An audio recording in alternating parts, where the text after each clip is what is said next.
Ayon sa kasulatan, tinig ng katotohanan, programang gabay tungo sa kaligtasan. Si Fernando Baisa Camacho Jr. matibay na saksi, katotohanan ng Diyos laging pinanghahawakan lagi. Sa bawat aral na kanyang binibigkas, liwanag ng langit sa puso ay bukas. Maling aral ay tinutuwid niya, pag-ibig ng Diyos Sa atin ay pinapakita. Ayon sa kasulatan, tayo ay pinapatatag. Sa bawat pahayag, tayo ay itinataguyod. Pagtatanggol ng pananampalataya, di umaatras. Salita ng Diyos ang sandata, apoy na naglalagablab. Ayon sa kasulatan, yan ang ating sigaw. Tinig ng katotohanan, umaalingaw-ngaw. Ang Diyos ang katotohanan, ito ang aming panata. Ayon sa kasulatan, buhay namin ay sa Kanya.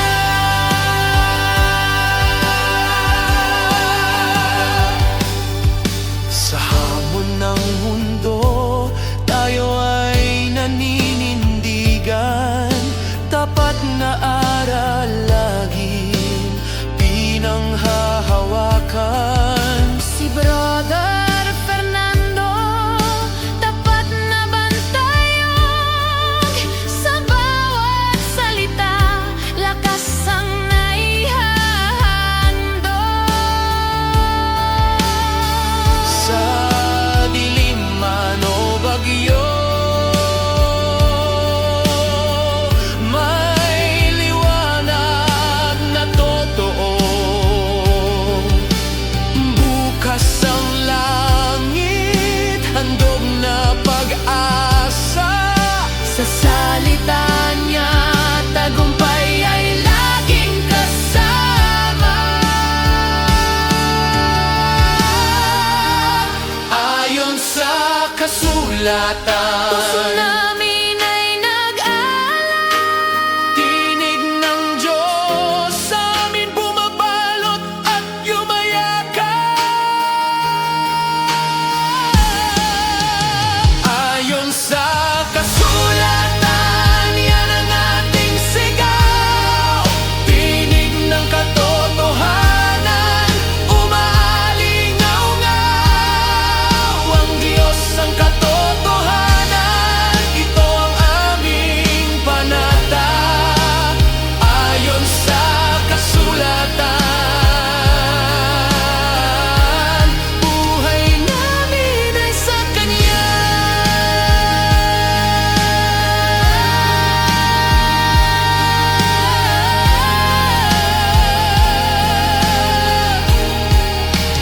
Ayon sa kasulatan, Laging magliliyab ang aming pananampalataya.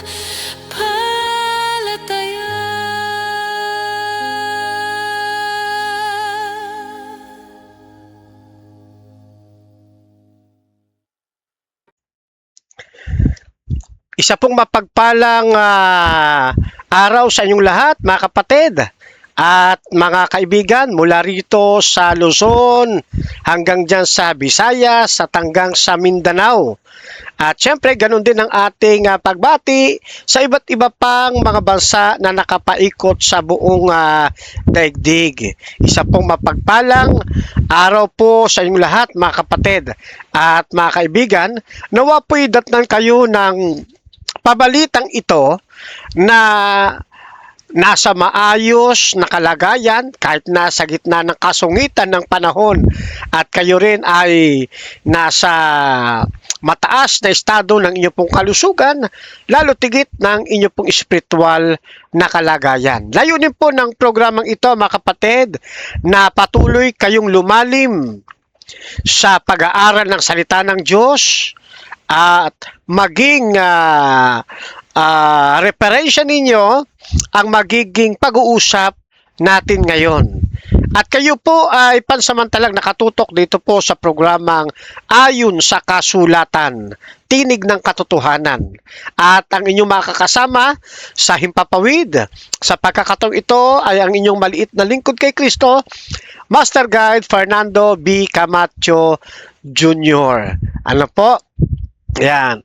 At marahil sa magiging paksa natin ngayon, ang iba sa mga kapatid sa pananampalataya ng Seventh-day Adventist Church at ng iba pang mga kaibayo natin sa pananampalataya ng mga kaibigan ay magugulat, mamamangha, magtatanong, magtataka sapagkat itong ating papaksain ngayon ay isa sa mga controversial na napapag-usapan ngayon sa social media. Alin po ito, mga kapatid? Yan po yung paksang ipinost natin sa atin pong Facebook na pinamagatan nating Is One Saved, Always Saved, as taught by Master Guide Fernando B. Camacho Jr., unbiblical and contrary to Seventh-day Adventist doctrine. Yan. Pero bago yan natin ituloy, hilingan ko po muna kayo, mga kapatid, na tayo'y pansamantalang manalangin. Ano? Yan. Let us pray, mga kapatid. Isa pong malaking karangalan amang banal na kami po ay muling makapaglingkod sa mga kapatid at sa mga kaibigan na patuloy na nagsusuri at patuloy na napapalago ng kalampong pananampalataya. Hangad po namin sa pagkakataong ito na patnubayan niyo po ang gagawin naming pag-aaral. Kayo po, Ama, ang patuloy na maluwalhati. Kayo ang makilala ng sanlibutan at kayo ang patuloy na maparangalan. Patawad po, Ama, sa lahat ng aming na mga nagawang pagkukulang at pagkakasala. Hiling din po namin, patnugutan niyo po ang magiging programang ito mula sa pasimula hanggang sa katapusan ng magiging pag-aaral na ito. Inilalapit namin ito sa inyo, Ama, sa pamamagitan ng inyong pong kaisa-isang anak, ang aming Panginoong Jesucristo. Amen. Ngayon, ano ba ang proseso ng kaligtasan? Para lang maano natin sa proseso ng kaligtasan. Okay? Sabi doon sa Tito 2:11. Tito 2:11. Ano wika sa atin? Sapagkat napakita ang biyaya ng Diyos na may dalang kaligtasan sa lahat ng mga tao. Ito ang dahilan, mga kapatid, kung bakit tayong mga Seventh-day Adventist Church ay hindi napapagod sa pangangaral ng Ebanghelyo. Bakit? Sapagkat mahalaga sa atin ang ating kapwa. Dahil sa biyaya ng Diyos na dala-dala ng Diyos, hindi rin tayo nakaka-experience ngayon ng promise of salvation.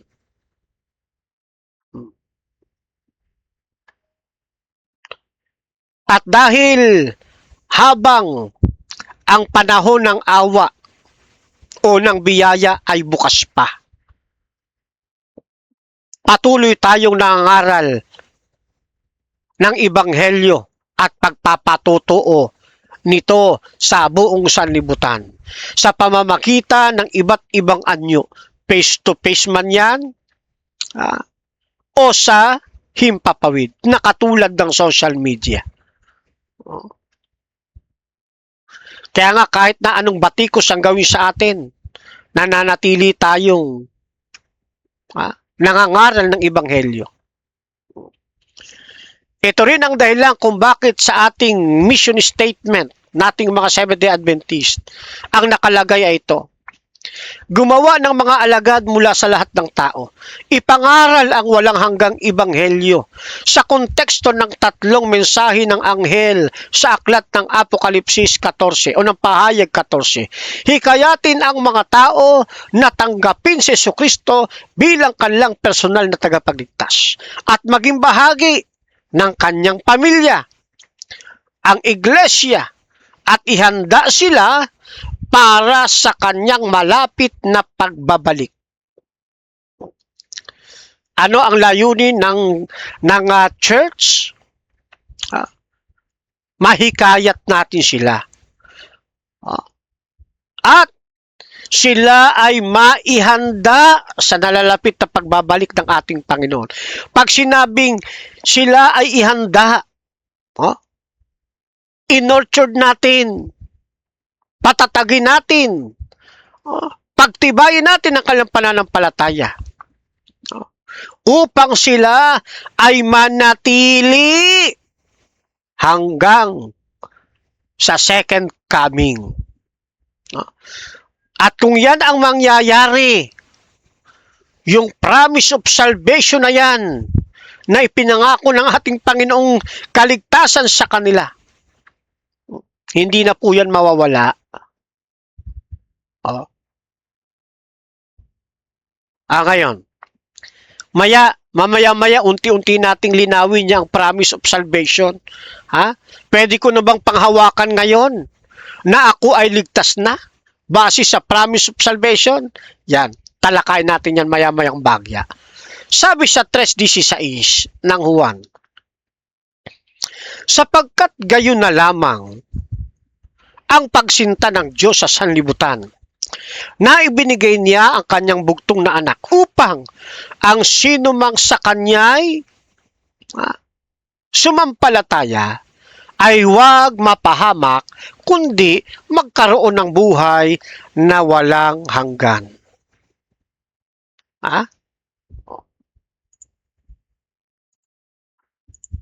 Ilakip muna natin itong talatang itong isa.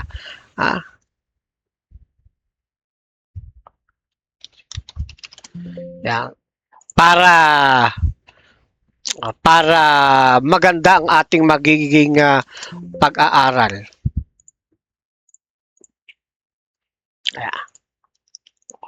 Tandaan niyo, sabi kasi rito,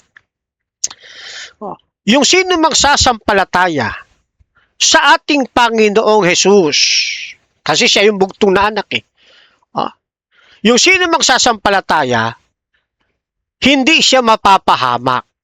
Magkakaroon siya ng buhay na walang hanggan. Sa isang talata ng Biblia, sa Kapitulo 5 ng unang Juan, Kapitulo 11, nang sabi rito, at ito ang patotoo, na tayo'y binigyan ng Diyos ng buhay na walang hanggan. At ang buhay na ito ay nasa kanyang anak. So, gusto kong tingnan ninyo yung bahaging ito. At ito ang patotoo na tayo'y binigyan ng Diyos. Past tense po Binigyan. Binigyan ng Diyos ng buhay na walang hanggan. Sino yung sinasabihan dito na tayo'y binigyan ng Diyos ng buhay na walang hanggan? Hindi ba't mga mananampalataya na mga buhay pa? Sabi doon sa mga buhay na mga mananampalataya, ito ang patotoo na tayo'y binigyan ng Diyos ng buhay na walang hanggan. Nang magkaroon ng revision ang Biblia, dito sa ang bagong ang Biblia, Ang nakalagay ay ganito. At ito ang patotoo na tayo'y binigyan ng Diyos ng buhay na walang hanggan. At ang buhay na ito ay nasa kanyang anak. Maliwanag ang pagkakabanggit, past tense, binigyan. Sa magandang balita Biblia, at ito ang patotoo, ipinagkaloob sa atin ng Diyos ang buhay na walang hanggan. At ito'y makakamtan natin sa pamamagitan ng kanyang anak. Paano natin yung nakamtan? O paano natin makakamtan? Sabi sa Juan 3:16. Babalik ka lang ulit sa Juan 3:16. Yung sino mang anyay sa kanyang sumampalataya, huwag mapahamak kundi magkakaroon ng buhay na walang hanggan. Kapag sumampalataya tayo sa ating Panginoon, siya na pinagmaniobra natin ng ating buhay. Bibigyan niya tayo ng buhay na walang hanggan. Kaya sabi doon, sa talatang ito na ating binasa, ito ang patotoo. Ipinagkaloob sa atin ng Diyos ang buhay na walang hanggan. At ito'y makakamtan natin sa pamamagitan ng kanyang anak. Sa isang salin din ng sambayan ng Pilipino. At ito ang pinatutuhanan. At ito ang pinatutuhanan ng Diyos. Binigyan niya tayo ng buhay na walang hanggan. At nasa anak niya ang buhay na iyon. Nakita niyo po mga kapatid.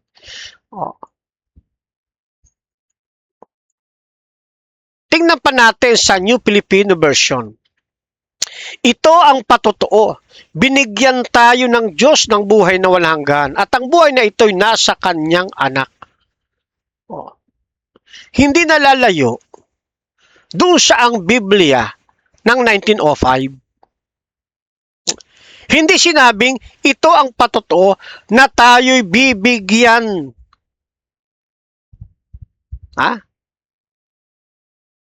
Hindi. Kundi sabi na tayo'y binigyan. Kapag sinampalatayanan natin ng ating Panginoon, sabi sa 1:3:16, hindi tayo mapapahamak, kundi magkakaroon ng buhay na walang hanggan. Sa pamamagitan ninyo yun. Ayan po, napakaliwanag po. Magkakaroon ng buhay na walang hanggan. Yan, baguhin natin para lang makita natin. Kaya hindi tayo magtataka kung bakit sabi sa unang Juan 5:11, binigyan ng Diyos ng buhay na walang hanggan. At kung itutuloy pa natin sa 12, ang kinaroroonan ng anak, kinaroroonan ng buhay. At ang hindi kinaroroonan ng anak ay hindi kinaroroonan ng buhay. Ngayon tanong, ang ating Panginoong Jesucristo ba, pinapasok mo na ba siya sa iyong buhay? Siya ba ay naninirahan na sa iyo?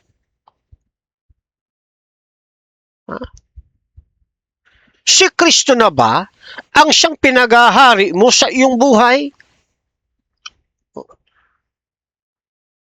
Kasi kung siya na ang nagahari sa iyong buhay, siya na ang kinikilala mong Panginoon.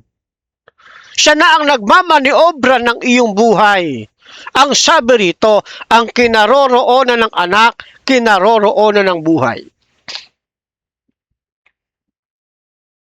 Alin ba yung sinasabing buhay na yan? Hindi ba yan yung buhay na walang hanggan? Yung eternal life? Yung salvation?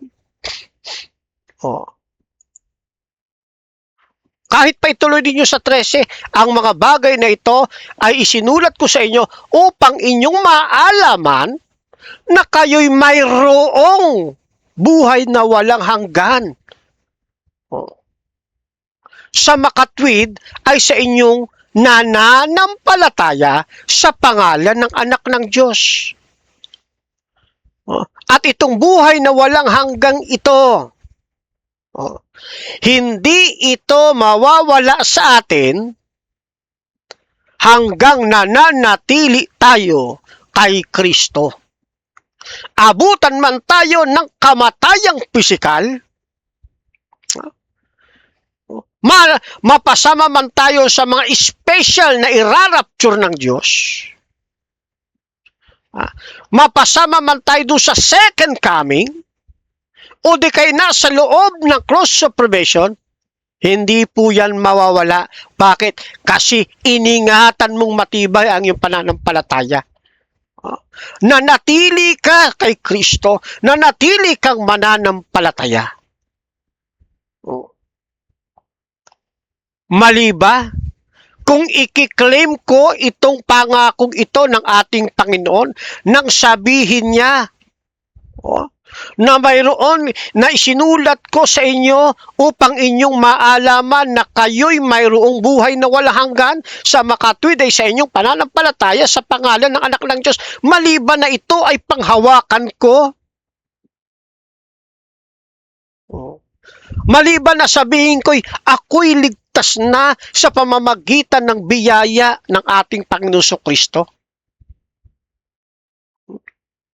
Hindi mali yun, mga kapatid. Pero kung ikay, sasabihin mong ikay ligtas na dahil sa iyong sarili, dahil sa iyong sariling pagpupursigi, sa iyong sariling kakayanan, unbiblical po yan.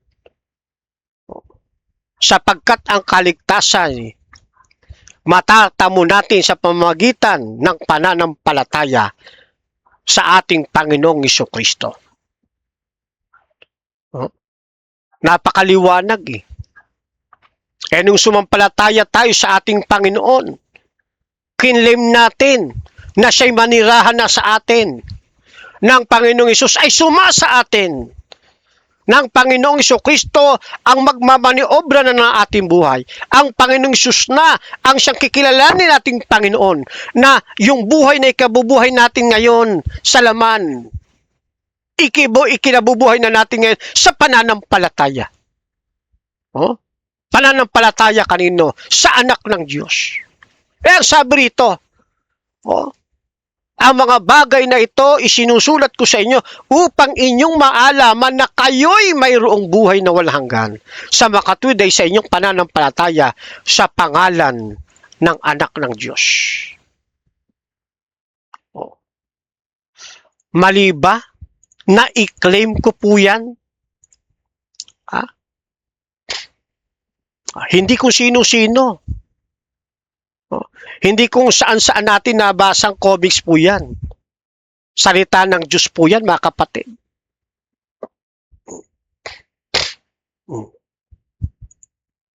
Kaya sabi doon sa ating Seventh-day Adventist Fundamental Beliefs ay ganito.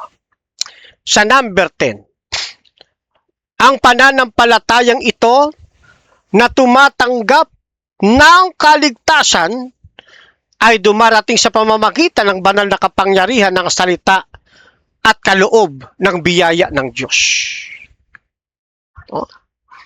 Ito daw pananampalatayang ito, yung tumatanggap ng kaligtasan.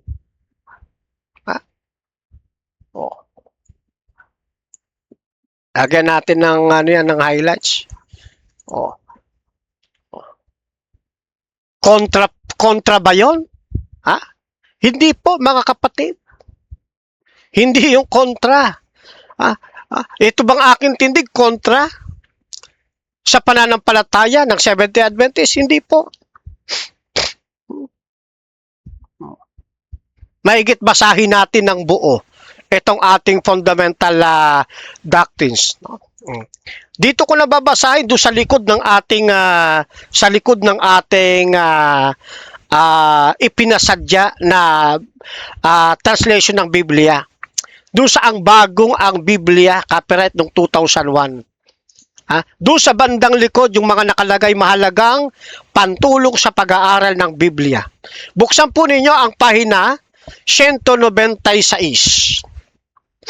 Yan. Ang titulo po niyan, ang karanasan ng kaligtasan. Seventh Day Adventist Fundamental, ano po yan ha? Do sa 28 Fundamental beliefs natin, number 10. Ito ang sabi.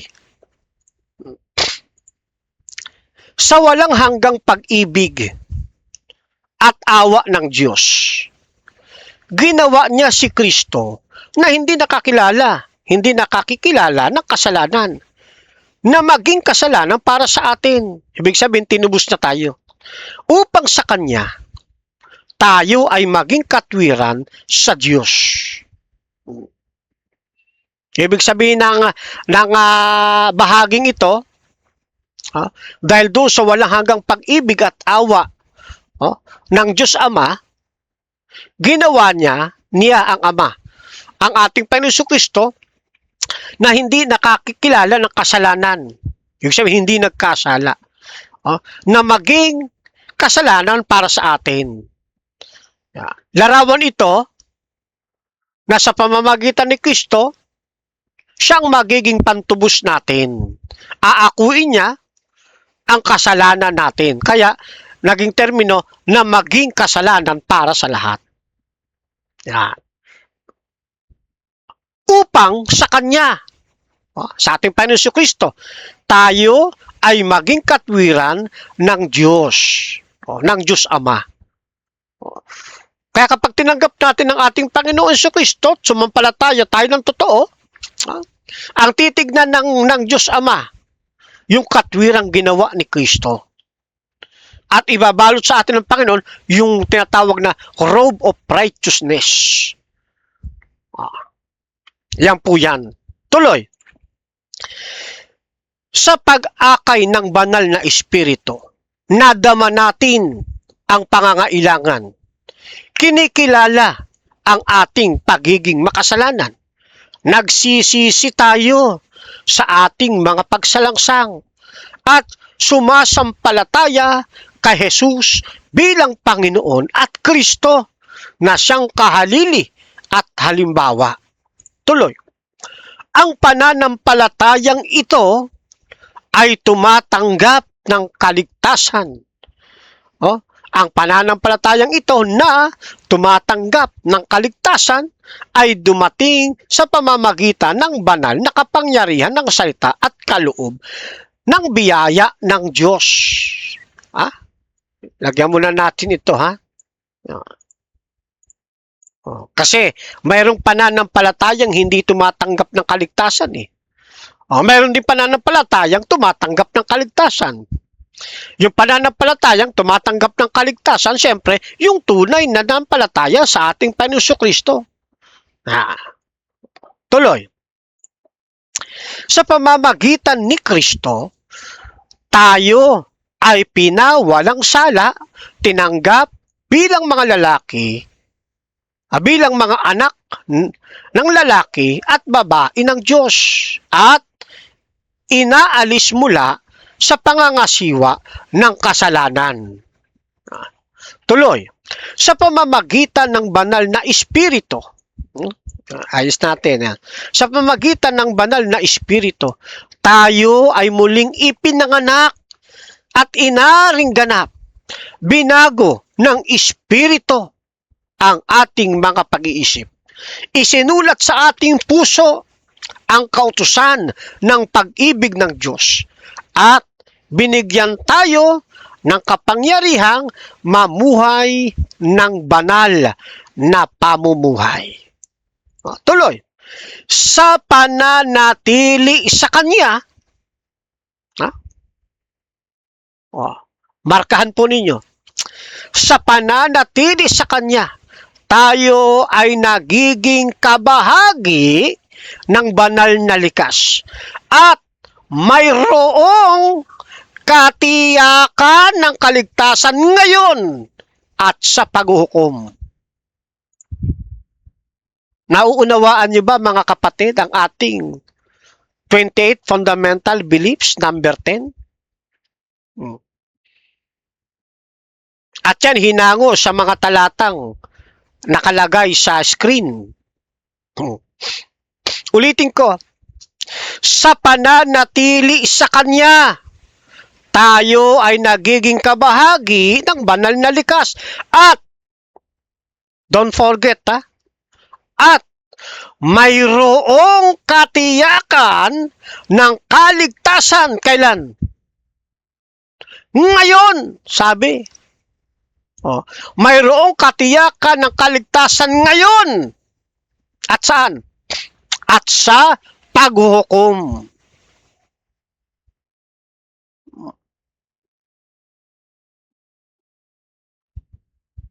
Tanong,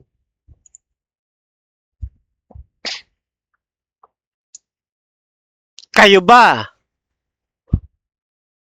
tiyak bang kayo ay ligtas?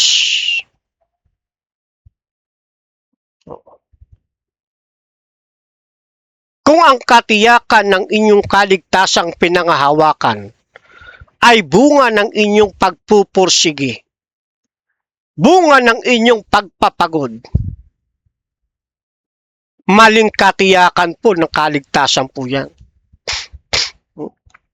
Pero kung sinasabi nyo kayo'y tiyak at nakatitiyak sa kaligtasan ngayon, dahil sa biyaya at pag-ibig ni Kristo, dahil sa ating pananampalataya sa buhay na Kristo, at tayo'y mananatili hanggang sa tayo abutan ng kamatayan, o hanggang sa tayo ay magkaroon ng special na pagkuha ng Diyos, o di kaya abutan tayo sa second coming, o di kaya mapasama tayo doon sa loob ng pagsasara ng pinto ng awa, hindi na po mawawala yung katiyakan ng kaligtasan na yan. Yan po ang aking posisyon. Kaya yung one saved, always saved, yung salvation pala, yung katiyakan pala, pwede mo na pala yung sampalatayanan na nasa iyo na ngayon at sa paghukom. Tayo mga kapatid, paano ninyo unawain ito? Sabi ng ating 28 fundamental beliefs, sa pananatili sa Kanya, kaya nga doon sa topic ko, di ba? Angkop lamang ito doon sa mga nanatili. Kasi galing sa ating 28 fundamental doctrines. Kinunstro ko lang, pinaraphrase ko lang.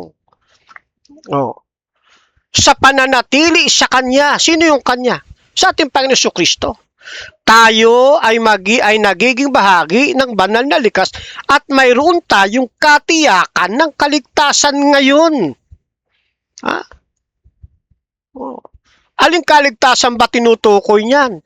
Di ba yan yung eternal life?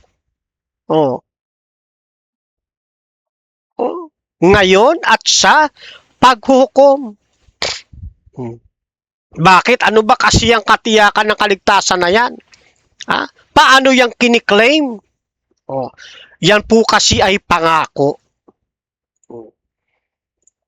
Dito sa Kapitulo 1, talatang 13 hanggang 14 ng Epeso, sa talatang 14, ang Espiritu ang katibayan ng mga pangako ng Diyos sa ating mga hirang, hanggang kamtan natin ang lubos na kaligtasan. Purihin natin ang Kanyang kadakilaan.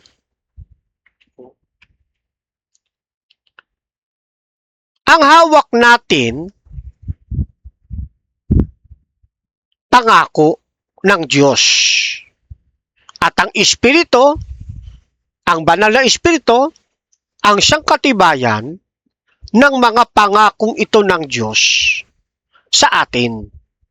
Hanggang sa malasap na natin yung lubos na kaligtasan.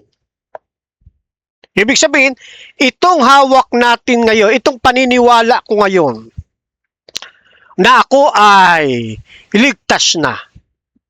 Base ito sa pananampalataya ko na kiniklaim na ang pangako ng Diyos na ito. Kumbaga, ito ay partial o pauna. Kiniklaim ko, bagamat wala pa sa akin yung lubos na kaligtasan, yung lunduan ng kaligtasan, pero kiniklaim ko na ito, na nasa akin na ito sa pamamagitan ng biyaya ni Kristo. Kaya ang sabi sa atin ng ating fundamental beliefs number 10, mayroong katiyakan ng kaligtasan ngayon. Doon sa mga nagtitiwala sa ating Panginoong Jesucristo, doon sa mga tunay na nanampalataya, doon sa nananatili sa ating Panginoong Jesucristo, sila'y mayroong katiyakan ng kaligtasan ngayon at sa paghukom sapagkat naniniwala sila, nananalig sila, sumasampalataya sila sa pangako ng Diyos sa kanila. Na nang tanggapin nila si Kristo, ay binigyan sila ng buhay na walang hanggan. Sa isang salin, ang salita ng Diyos.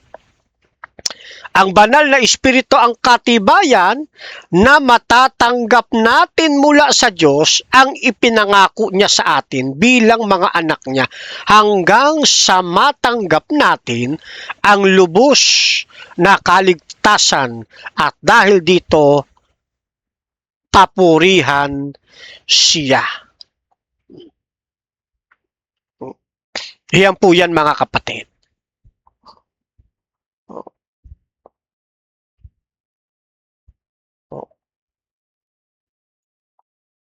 At isa sa mga pinaghanguan ng atin pong doktrina, yan pong mga talata pong yan, ikalawang Korinto 5:17, 1:3:16 na siya nating ginamit, at marami pang iba.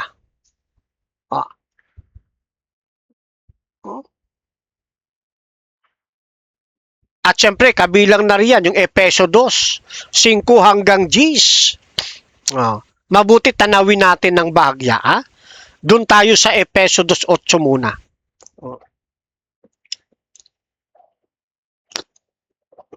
Ano sabi? Sapagkat sa biyaya, kayo'y nangaligtas. Ano sabi? Sapagkat sa biyaya, ano raw? Kayo'y nangaligtas.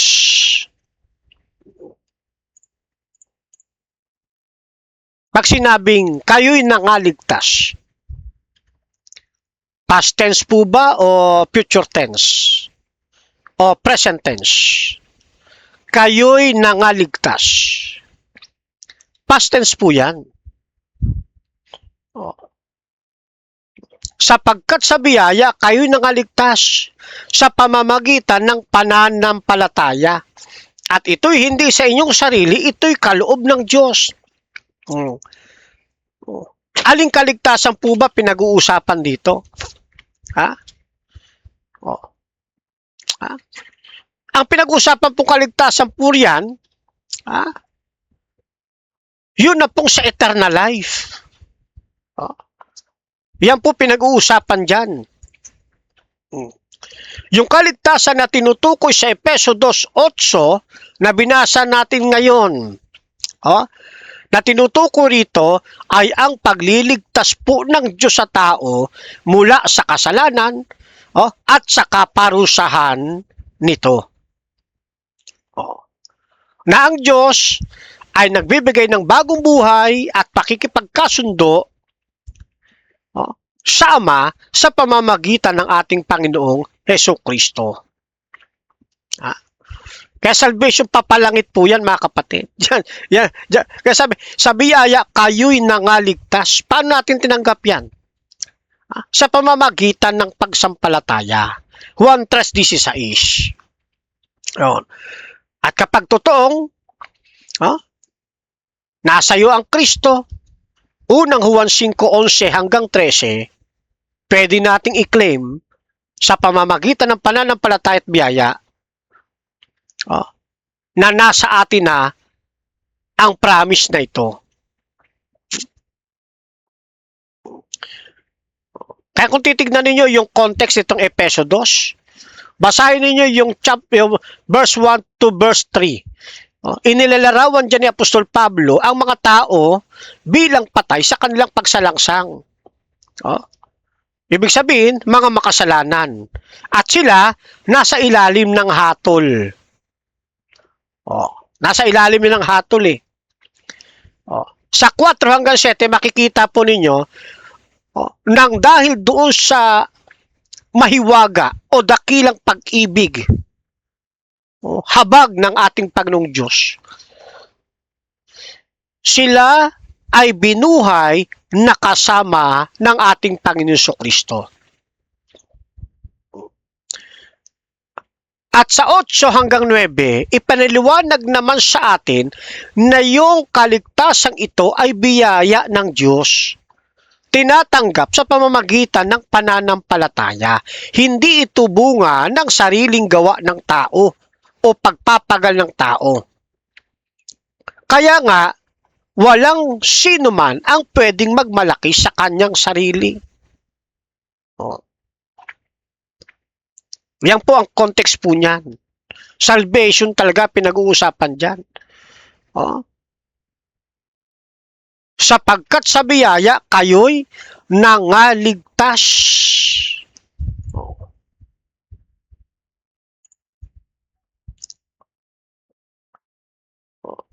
Kaya itong aking stand, hindi ito kontra sa Adventist doctrine.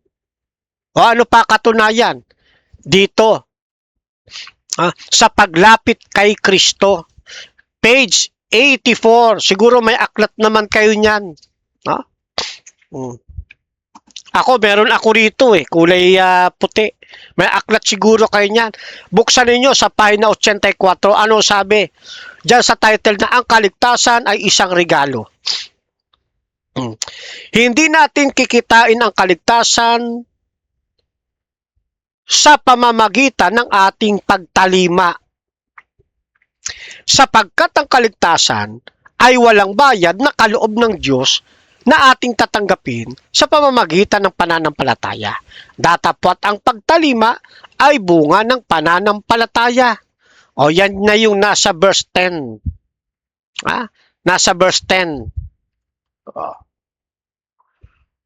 Kaya, doon sa Efeso 2, hindi rin naman nawawala na ang tao kinakailangang sumunod sa panuntunan, kautusan ng ating Panginoong Diyos. Kasi, kaya siya iniligtas ng ating Panginoon upang siya naman ay maging bagong tao, lumakad sa mabubuting gawa na siyang inihanda ng Diyos mula pa noon upang siyang lakaran ng mananampalataya.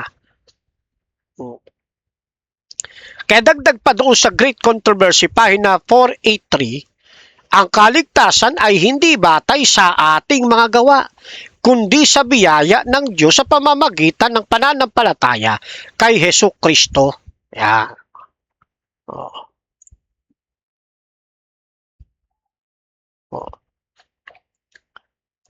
Sa pagpapatuloy ng The Great Controversy, page 489, ang Ebanghelyo ay ang mensahe ng kaligtasan na inaalok ng Diyos sa lahat ng tao, hindi batay sa kanilang magawa, kundi sa biyaya ng Diyos at ang pagtanggap nila kay Jesus bilang tagapagligtas.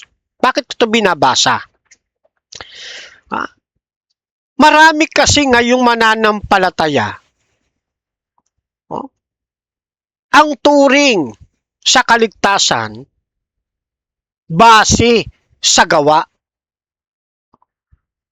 Maraming tao ngayon mananampalataya, salvation by works.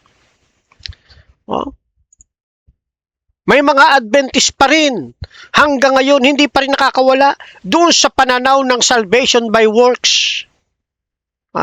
Hindi po tayo ganon. Ang doktrina natin, salvation by grace, through faith, hindi by works. Kaya tayo napapagkamalan tayo ng ibang mananampalataya na yung salvation natin nakasalalay sa pagsunod sa kautusan. Mali.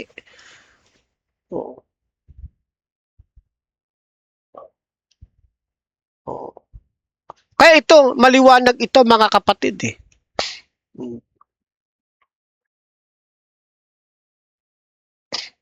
Ngayon, para hindi kayo malito mga kapatid diyan sa tinatawag na promise of salvation. Ito lagi ko nang ine-ere sa impapawid.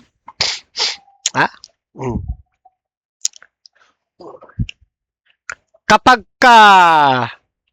ang iyong magulang samantalang buhay pa sila at meron silang tahanan, o tapos sabihin sa'yo ng magulang mo, o anak, itong bahay na ito na ating tinitira sa'yo na sa'yo ito sa'yo na ito. Bagamat hindi pa hawak ng kanyang anak yung titulo ng bahay, pero dahil ang magulang niya ang nagsabi, pinangahawakan niya na ito, na yung bahay na ito ay bahay na niya. Kaya pag may magtatanong, ikaw ba, meron ka na bang bahay? O kahit wala pang titulo yung anak, sasabihin ng anak, meron na. Meron na akong bahay. Bagamat hindi pa hawak yung kalubusan ng pagiging pag-aari niya, na yung bahay na ito ay doon na sa anak. Pero dahil ang nagsalita ang kanyang magulang, kiniklaim niya na ito, na meron na siyang bahay. Kahit wala pa yung katibayan o yung lunduan ng titulo na nakalipat na sa kanyang pangalan ang bahay. Ganyan din po halos sa pagkiklaim sa pamamagitan ng pananampalataya sa eternal life, sa salvation.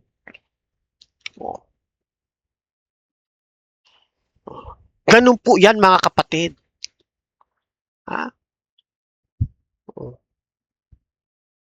Ay yung aking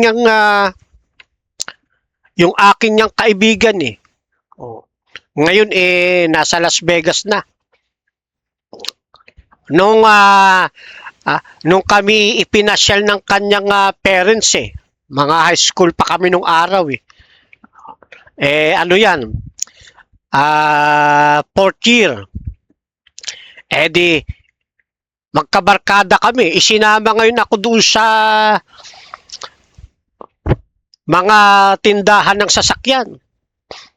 Itong aking kaibigan, hindi maalis doon sa kotse. Talagang tinititigan niya, gandang-ganda siya. Nilapitan niya ngayon, hinaplos-haplos niya yung kotse kasi pwede naman yun ngayon, siguro naantig yung kanyang tatay. Ay sabi nung kanyang tatay, anak, huwag kang mag-alala. Sa'yo na yung kotse na yan. Di ngayon. Nagkatinginan kaming ganyan. Ay yung iba namin kasama mga kaklasiko, hindi nila masyadong narinig kasi mayroon silang ibang kwentuhan Umalis ngayon ang tatay. Pumunta doon sa cashier o pumunta doon sa tawag diyan sa desk nang mag-entertain. Lumapit ngayon tong hindi nila masyadong napakinggan ng mga kaklase rin namin. Ano sabi ng tatay mo, may kotse ka na raw? Sagot nitong kaibigan natin, meron na ito, kotse ko na yan. Pero hindi pa niya hawak yung katibayan ng kasulatan na itong kotseng ito, kanya na. Pero dahil ang nagsalita ay ang kanyang tatay, naniniwala siya na kotse na niya talaga yon. ganyan din halos ang pagtitiwala, ang pananampalataya sa promise ng salvation ng Panginoon.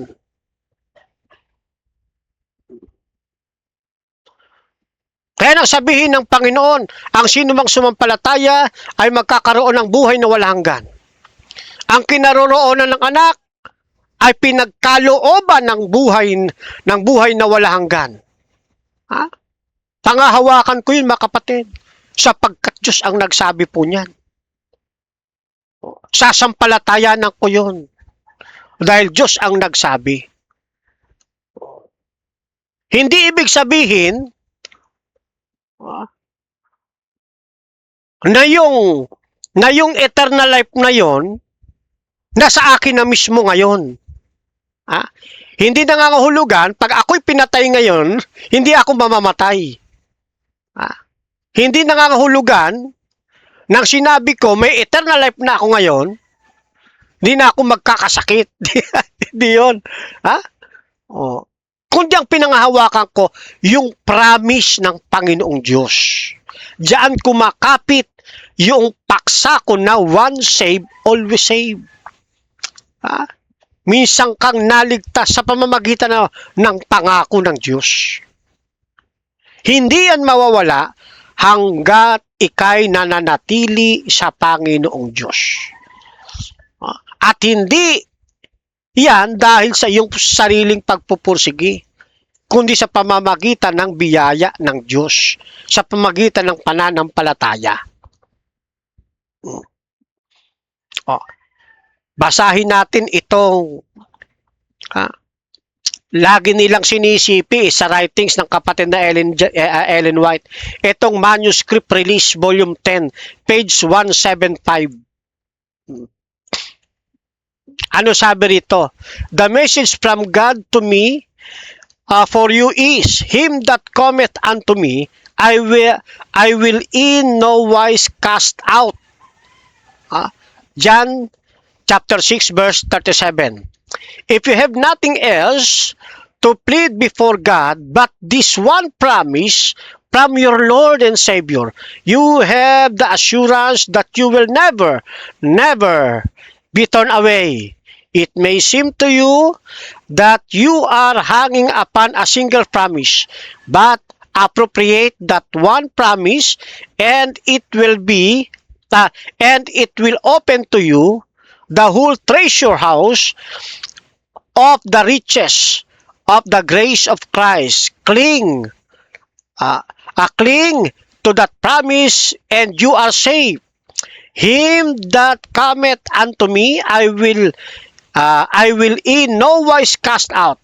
Present this assurance to Jesus and you are as safe as true inside the city of God. Ito yung isa sa pinanghawakan ng mga kumokontra sa atin na ang aking posisyon daw ay kontra sa Adventist teaching. Mali po, hindi ko ito kalabang talasitas na ito ng manuscript release. Linawin natin mga kapatid, iliwat natin sa wikang Tagalog. Ito sabi, ang mensahe ng Diyos sa akin para sa inyo ay, ang lumapit sa akin ay hindi ko kailanman itataboy. 16:37. Kung wala ka ng ibang mapangahawakan o maipangangatwiran sa harap ng Diyos, kundi ang iisang pangakong ito mula sa iyong Panginoon at tagapagligtas, makatitiyak ang hindi kanya itataboy. Ano nakikita nyo po riyan sa unang bahagi na yan? Pag hindi ka umalis kay Kristo, hindi kanya itataboy. Hindi ka umalis, sinanatili ka eh. Eternal life po yan. Tuloy, maaaring sa iyong palagay ay nakasalalay ka lamang sa isang pangako, ngunit panghawakan mo ang pangakong iyon at bubuksan ito para sa iyo ang buong kayamanan ng kasaganaan ng biyaya ni Kristo. Kumapit ka sa pangakong iyon at ikaw ay ligtas. Nakita mo? Ano kailangan kumapit ka sa pangakong yon at ikaw ay ligtas? Ang lumalapit sa akin, hindi ko kailanman itataboy. Iharap mo kay Jesus ang katiyakang ito at ikaw ay ligtas na. Para bang ikaw ay nasa loob na ng lungsod ng Diyos. Ano sabi? Ang lumapit sa akin ay hindi ko kailanman itataboy. Iharap mo kay Jesus ang katiyakang ito at ikaw ay ligtas na. Para bang ikaw ay nasa loob na ng lungsod ng Diyos. Hindi ba yun din yung sinasabi doon sa English?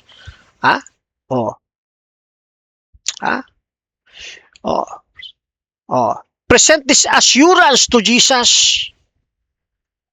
And you are as safe as true inside the city of God. Kontra ba ito sa aking posisyon? Hindi. Safe as true. Di ba? Na para bang ikaw ay nasa loob na ng lungsod ng Diyos. Bakit ginamit yung terminong you are as safe as true inside the city of God? Bakit ginamit yung ikaw ay ligtas na para bang ikaw nasa loob na? Kasi nangahawa ka sa pangako. Yun ang sabi ng kapatid na Ellen White dito sa Manuscript Releases. Volume 10, page 175. Yan nga ang posisyon natin eh. Kaya nga ginamit ko yung once saved, always saved. Yung save ay nasa past tense na forma. Di ba?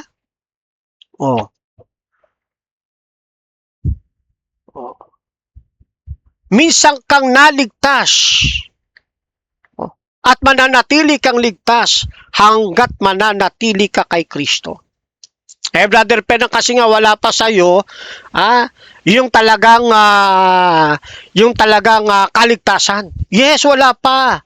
Pero yung promise, dahil sa promise na yon at ang nangako ay ang Diyos, kiniklaim ko na yon. At ako'y mananatiling ligtas, hindi dahil sa aking pagpupursigi, dahil pa rin niya sa biyaya at tulong ng ating Panginoon Kristo. Kaya sa dalawang version, version ng Baptist at version ni MG, Fernando B. Camacho Jr., ito yung biblical, ito ang tama. At sa paksa natin, is one saved, always saved, as taught by MG o Master Guide Fernando B. Camacho Jr., unbiblical and contrary to Seventh-day Adventist doctrine. Ano po sagot? Hindi ito kumokontra sa doktrina ng Adventist. At ito ay biblical. Diyan po ninyo uriin yan, mga kapatid. Yung hindi niya kayang i-claim sa pamamagitan ng biyaya ng Diyos at pag-ibig ng Diyos na siya ay ligtas na, bahala kayo sa buhay ninyo kasi pananampalataya po ninyo yan.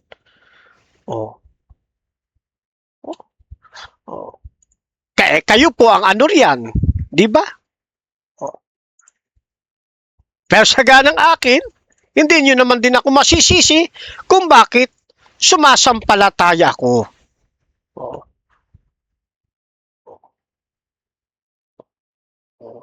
Ganun po yun, mga kapatid eh.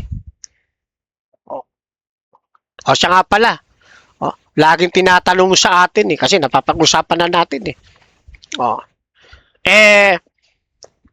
Pwede mo ba anyang i-claim na tayo ay ligtas na?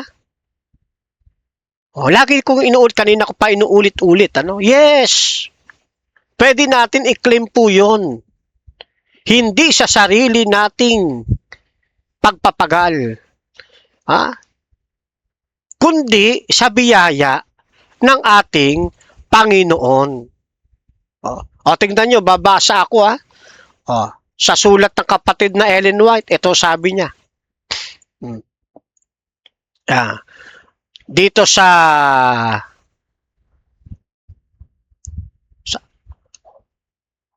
ayan, nakalagay na ba sa screen? Ayan. Review and Herald, July 14, 1981. 91. Spiritual advancement, the object of camp meeting number 4. Review and Herald, July 14, 1891, paragraph 11. She said of herself, Jesus has saved me. True, I had nothing to present to Him. Ano nakalagay? Jesus has saved me. Oh. Iliwat natin sa Tagalog. Ganito ang sabi niya tungkol sa kanyang sarili. Iniligtas ako ni Jesus kahit wala akong anumang maiharap sa kanya. Mali bang sabihin yun? Hindi po mali yun, mga kapatid. Tandaan nyo, ito pong siping ito, kapag binasa nyo yung buong konteksto, lalo po ninyong mauunawaan.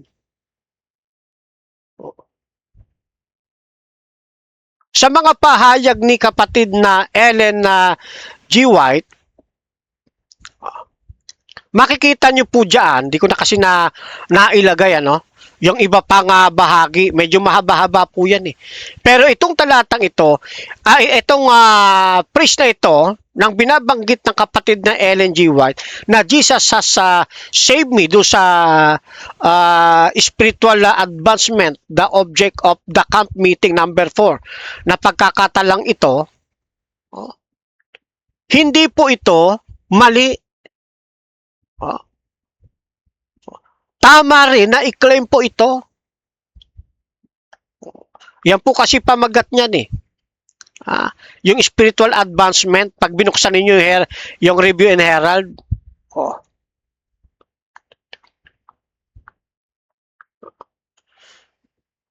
at itong bahaging ito, tandaan ninyo, hindi ito, ano tawag dyan? Autobiographical testimony. Yung batawag doon, hindi ito mismong isinulat ng nagsabi. Kundi ito ay isang bahagi ng sermon o panawagan sa mga mananampalataya tungkol sa pangangaral kay Kristo. Tungkol doon sa personal na pananampalataya at sa paglilingkod sa iba. Ako kasi sinasabi ko ng tapatan, pati historical background eh. Hindi ito isinulat na testimonya ng isang taong nagpapatotoo. Kundi isinulat ito base doon sa paglalahad ng paglalahad sa pamamaraan ng pagsesermon. Yan. Actually, bago nga niya sabihin yung linyang ito nakalagay pa doon simple faith and the atoning blood can save my soul. And with John, I must call the attention of all to the love of God which taketh away the sin of the world, etc., etc. Tapos idinagdag niya ito, Jesus has saved me. True, I had nothing to present Him. Ganito ang sabi niya tungkol sa kanyang sarili. Iniligtas ako kahit wala ko anumang maipresenta o maiharap sa Panginoon. Mali ba yun? Tama yung mga kapatid. Bunga ng pananampalataya yun eh.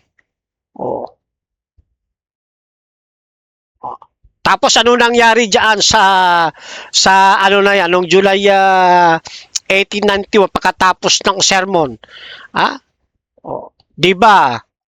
Diyan habang siya nagsisermon, di ba sinipi pa diyan? Oh, yung ah, yung awit na ginawa o yung hymnal ni ni Agustus sa Top Lady, yung I am glad no price I bring, simply to thy cross I cling. Oh. Ano ibig sabihin dyan? Ano ba pinupunto dyan ni kapatid na Ellen G. White? Ha? Oh. Sinasabi ni kapatid na Ellen G. White, wala siyang maiaalay sa kanyang sariling kabutihan o anumang merito upang maging karapat-dapat sa kaligtasan. Kasi ang kaligtasan ay nababatay lamang sa sakripisyo ng ating Panginoon Kristo, hindi sa sariling gawa. Kaya sabi ng kapatid na Ellen G. White, Jesus has saved me through I had nothing to present Him. Oh, si kapatid na Ellen G. White nga, kiniklaim rin niya eh. Oh, na siya'y ligtas na. Bakit ikaw hindi mo maklaim na ligtas ka? Oh. Naniniwala ba si kapatid na Ellen G. White na ultimatong nahawak-hawak na niya yung salvation? Hindi. Pareho lang kami ng kapatid na Ellen White. Pareho kaming nananangan doon sa promise ng ating Panginoong Diyos tungkol sa pagliligtas. Kaya sabihin ni kapatid na Ellen White, Jesus has saved me. Hindi nangangahulugang mali siya ron. Karanasan niya yun eh. Bunga yun ng kanyang pananampalataya eh. Oh.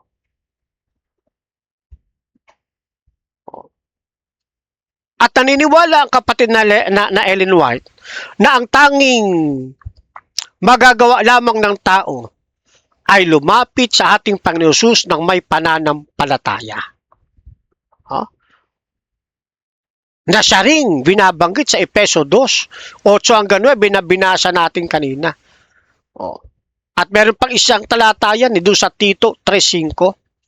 Ngayon, bakit ko sinipi itong sinabi rito ng kapatid na Ellen G. White? Kasi mahalaga ito mga kapatid eh. Oh, dahil ipinapakita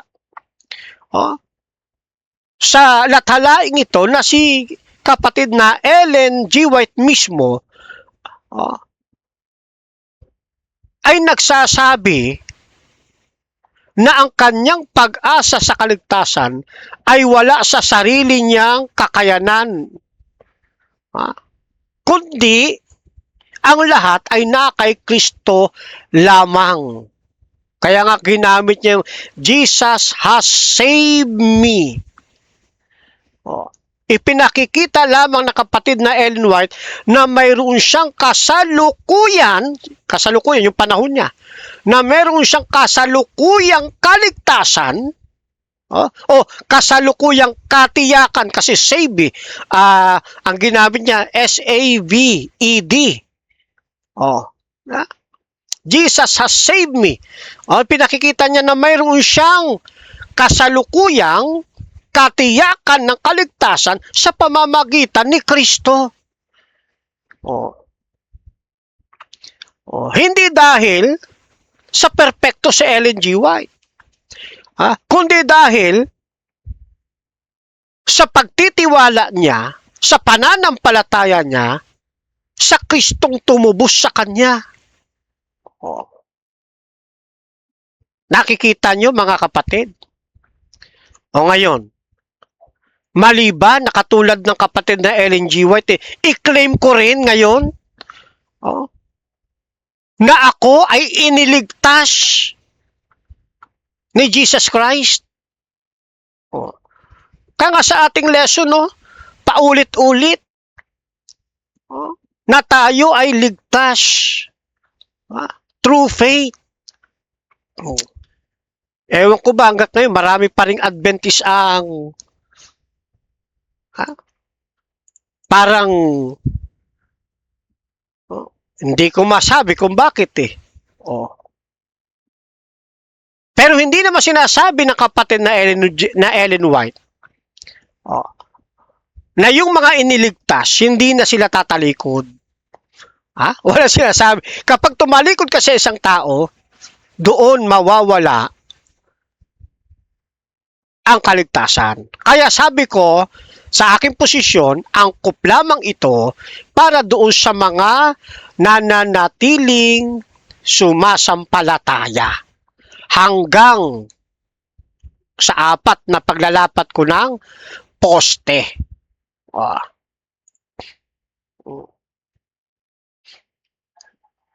Dagdagan pa natin. Ito pa, sabi ng kapatid na, ito pa, dito sa Review and Herald. Yung binasa natin kanina, 1891, ito naman 1892. November 1. It is essential to believe.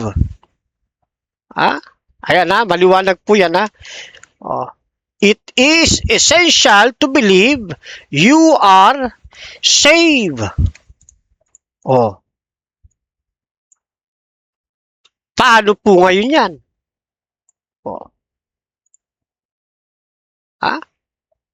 It is essential to believe. Paano po ninyo uunawain yan, mga kapatid?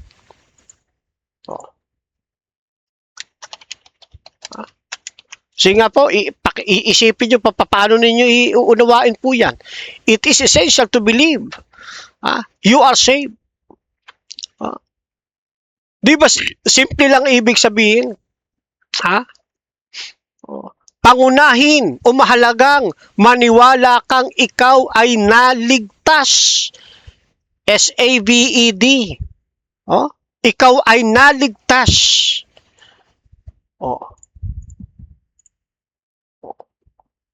Napakahalaga po na maniwala tayo na tayo ay ligtas.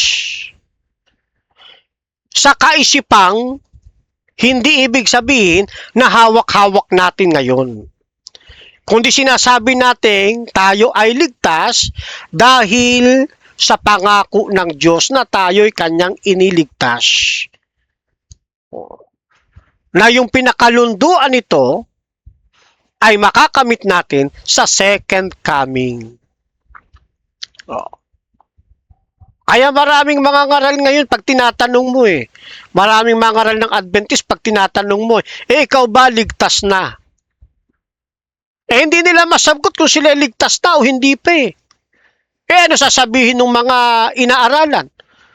Ikaw inaaralan mo ko na dapat ako maligtas pero ikaw nga di mo sigurado kung ligtas ka Siguraduhin mo munang ligtas ka bago mo ko aralan na maligtas.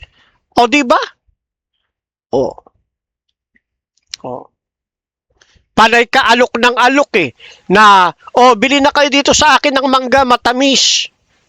Anong tinanong ka, natikman mo na ba yung mangga mo na binebenta? Bago mo ialok, tikman mo muna para pag tinanong ka, yes, sigurado pong napakatamis, natikman ko po yan. Kaya ako pag tinatanong ikaw ba, Brother Fernan, ligtas na? Sinasagot ko katulad ng kapatid na Ellen White. Yes, ako'y ligtas na sa pamamagitan ng biyaya at pananampalataya sa ating Panginoon Jesucristo. Iaalok mo sa isang tao yung salvation, ikaw hindi mo pa nga naranasan ang promise of salvation. Hindi mo nga tiyak kung paano mo i-claim. Bulilyaso, tawag po riyan. Ganyan po yan, mga kapatid. Ang salvation ay dapat na nararanasan natin through faith, sa pamamagitan ng pananampalataya. At hindi mawawala ito sa atin hanggat nananatili tayo kay Kristo. It is essential to believe you are saved. Tuloy pa natin itong 1892. It is essential to have faith in Jesus and to believe you are saved through Him. Tignan po ninyo ulit ang pagkakatitik. You are saved through Him.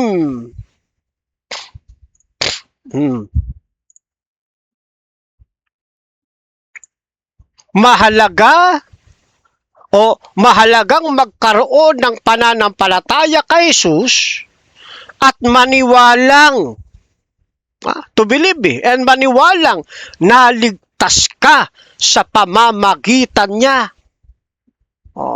Hindi ka naligtas sa pamamagitan mo, naligtas ka sa pamamagitan niya. Balik ka ulit sa John 3:16. Balikan mo ulit yung unang Juan 5:11-13. Balikan mo ulit yung Efeso 2:8 hanggang 10.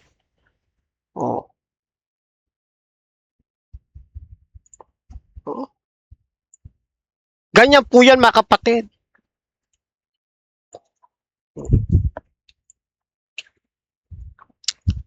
Marami akong gustong sabihin pa, kaya lang, yung ating oras talagang kapos eh.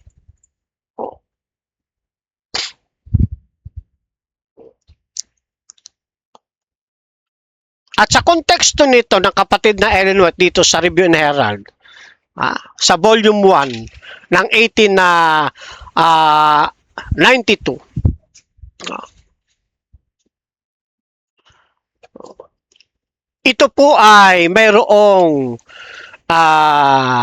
isinulat po ito, o yung artikulong ito isinulat sa panahon na mayroong dalawang hidwaan o magkasalungat na views sa loob at labas ng pananampalatayang Adventista. Mayroon diyang mga legalista sa panahong yan at mayroon namang faith only. Yan. Yung legalist sila yung mga nag-aakalang ang tao ay naligtas o ang tao ay maliligtas sa pamamagitan ng kanilang sariling pagsunod, sa pamamagitan ng kanilang paggawa ng mabuti. Kaya naisulat po itong article na ito ng kapatid na Ellen White. Diyan sa Review and Herald. Yung isa naman, yung isa legalismo, yung isa naman faith only. Ito namang faith only na ito, iba ito sa pananampalataya natin. Yung faith only na ito yung faith only na walang bunga ng pagsunod. Naniniwala sila na sapat na yung simpleng paniniwala, ligtas ka na kahit patuloy kang sumuway sa Diyos. Yan po yan. Dalawa pong nagtatalo riyan. Mayroong dalawang magkaibang magkakontra o maling doktrina sa loob at labas ng Seventh-day Adventist Church. Kaya naisulat ang artikulong ito. Kaya dito ipinakita ng kapatid na Ellen G. White na ang tao ay maliligtas lamang sa pamamagitan ni Kristo na nagbubunga ng mabuting gawa. Na dapat siyang nananatiling nananampalataya na si Kristo ang kanyang tagapagligtas at Panginoon. At yung may tunay na pananampalataya kay Kristo, sa kanyang pananatili, mayroong bunga ng pagsunod. Ito yung sinasabi niya. Nasa gitna siya ng faith only at legalismo. Wala siya roon pinili sa dalawa. Kaya sabihin niya, believe you are saved. Kaya nasabi niya, it is essential to have faith in Jesus and to believe you are saved through Him. Ang tinuturo niya, si Kristo, hindi sa law. Maniwala kang ang kaligtasan mo ay na kay Kristo, hindi doon sa sarili mong gawa. Hindi niya sinasabing maaari ng mabuhay ang tao sa kasalanan dahil siya'y ligtas na. Hindi yun ang point of argument ni kapatid na Ellen White. Sana nasasakyan yung sinasabi ko. Patotoo ito ni kapatid na Ellen White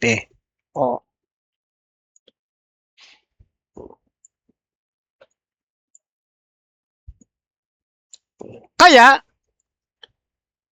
hindi kumokontra itong aking posisyon, itong aking views sa doktrina ng Biblia at sa doktrina ng Seventh-day Adventist Church. Ulitin ko po, ito ay akin lamang kinustru, pinaraphrase o binuod, pinasimple. Pinasimple. Kaya, kung babalikan uli ang paksa, is once saved, always saved, as taught by M.G. Fernando B. Camacho Jr., ang biblical and contrary to Seventh-day Adventist doctrine, ang sagot po ay hindi siya kontra sa atin pong doktrina. At siya ay biblical. Ganun pa man, nananatili pa rin ang aking disclaimer na itong aking view ay hindi ko isinasali ang kabuuang iglesia ng Seventh-day Adventist Church. At wala pong kinalaman dito sa aking personal na version ang aking kinaanibang iglesia. Sana po maunawaan po ninyo yan, mga kapatid. Walang problema sa akin kung kayo maniwala o hindi dito sa aking personal version. Kasi nga, ito ay akin lamang personal na version. At kung ikukumpara ito sa osas ng Baptist at ng iba pang kaparehong doktrina ng osas Baptist, ang aking version ang biblical at tama kaysa sa kanila.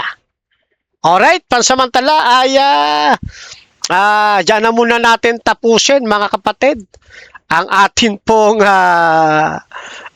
pag-uusap. Mahaba pa, marami pa akong gustong sabihin, pero ilagay na lang natin sa part 2. Total mahaba na ito.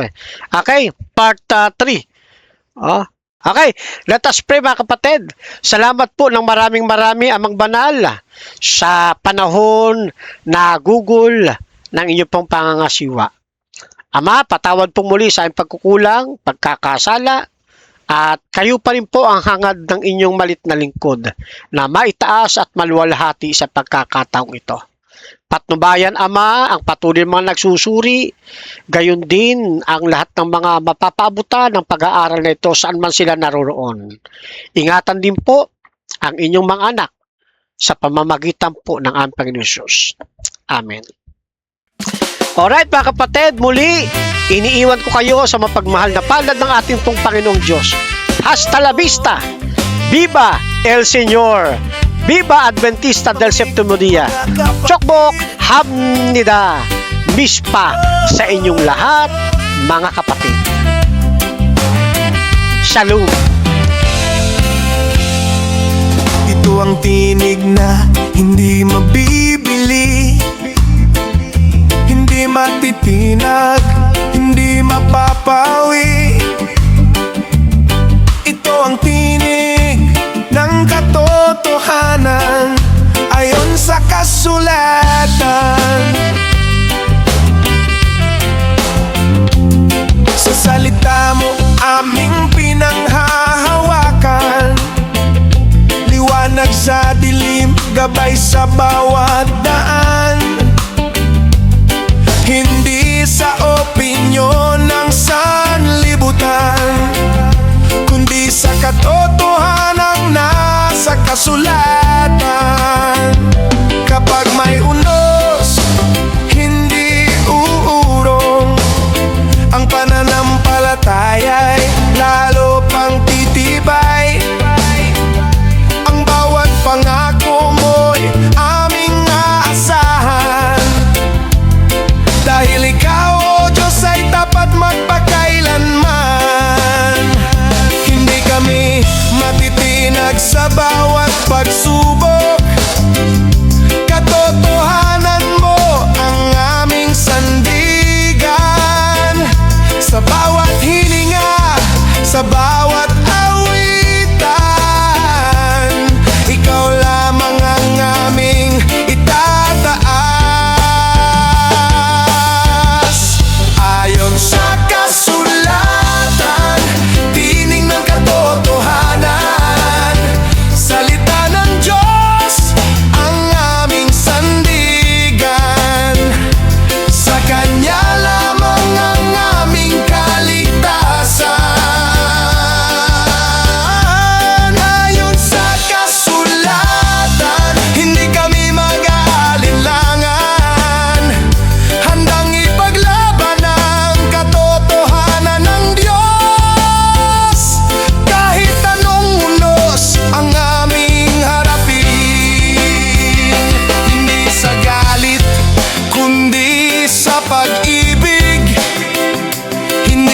ahas, kundi sa biyaya.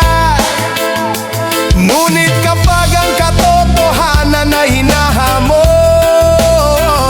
kami tatayo ng may tapang at kabanalan.